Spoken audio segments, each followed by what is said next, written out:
apalagi yang mau diragukan terhadap SK Menteri. Kalau masih ada yang meragukan, silahkan bawa keraguan Anda ke laut. Buang saja keraguan itu.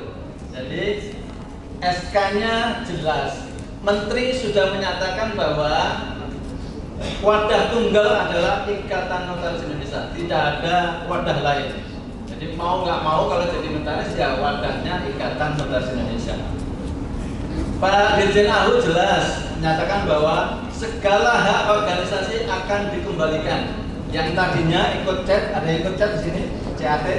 Nah, itu dulu kewenangan organisasi diambil oleh kementerian. Sekarang sudah dikembalikan lagi. Termasuk nanti ujian kode etik juga pelaksanaannya oleh PP ini. Dari ranah kita secara formil bahwa kita ini SK kita jadi Kementerian Hukum.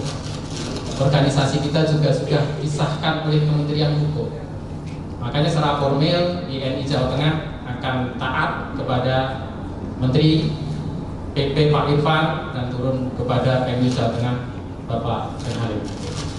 Pak Muil Jawa Tengah, Ikatan Notaris Indonesia.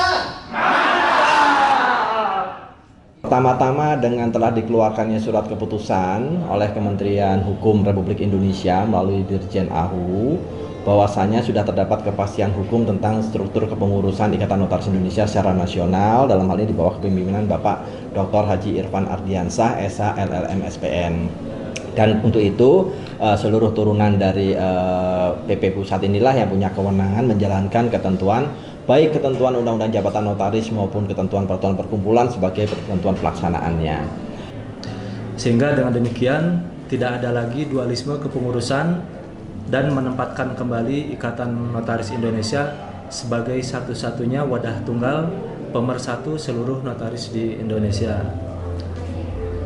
Dan apabila masih ada pihak-pihak lain yang masih mengatasnamakan kepengurusan INI di luar kepengurusan dari Ketua Umum Pak Irfan secara linier dan berjenjang, maka hal tersebut dapat dikategorikan sebagai tindakan atau perbuatan melawan hukum dan dapat dikatakan itu hal yang ilegal. Himbau kepada rekan-rekan anggota Ikatan Notaris Indonesia, marilah kita bersama-sama untuk konsolidasi merapat kepada kepengurusan yang sudah diakui secara resmi oleh pemerintah. Mari kita laksanakan apa yang termaktub di dalam anggaran dasar, anggaran rumah tangga, juga peraturan perkumpulan Ikatan Notaris Indonesia. Langkah yang diambil oleh pemerintah dalam hal ini Kementerian Hukum itu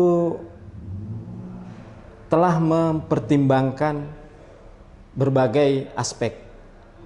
Jadi yang dikedepankan adalah bahwa keberadaan notaris ini memang sangat penting dalam menunjang perekonomian.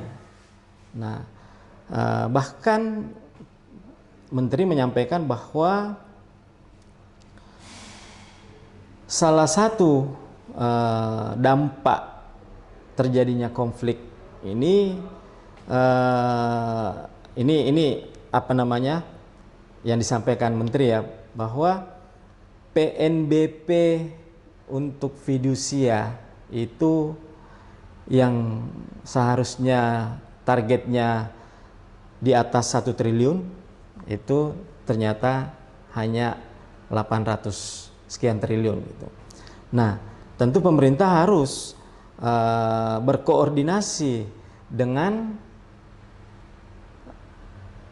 organisasi yang menaungi notaris itu sendiri. Nah, bagaimana mau berkoordinasi kalau di antara organisasi notaris itu belum ada yang mempunyai legitimasi atau legal standing mewakili anggotanya. Organisasi Ikatan Notaris Indonesia di bawah kepemimpinan Dr. Irfan Ardiansah. Alhamdulillah, sehingga lengkap sudah bahwa 34 Pengwil seluruh Indonesia sudah menyampaikan fakta integritas untuk mengakui tunduk apa yang dilakukan oleh Menteri Hukum Republik Indonesia.